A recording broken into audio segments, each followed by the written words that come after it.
Ma bu nima bu do'stlar? Manzarani qaranglar. Ertalabda uyg'ondinglar, shunaqa manzaraslarni kutib olsa.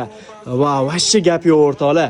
Qaranglar, hozir biz dachadamiz, shulardan sizga qissa birin-ketin obzor qilib beraman. Birinchi obzorimiz mana bunaqa go'zal basseyndan boshlaymiz. Xohsanglar bu yerdan chiqib kalla tashlasanglar ham bo'ladi.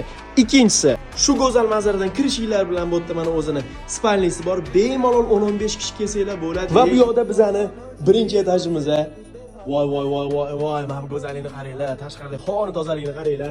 Bu yoqda yana alohida bizlar mana bunaqa spalnimiz bor.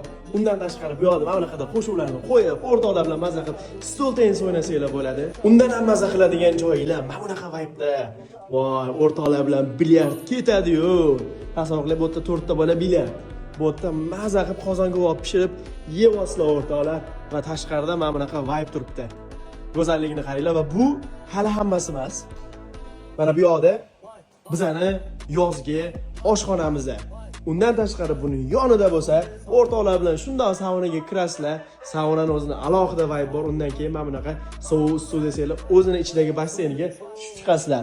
Va mana bu turish qaranglar o'rtoqlar.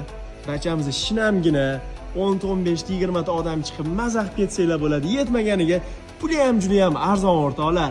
Lekin bu ob-havo, bu manzaralarga arziydi.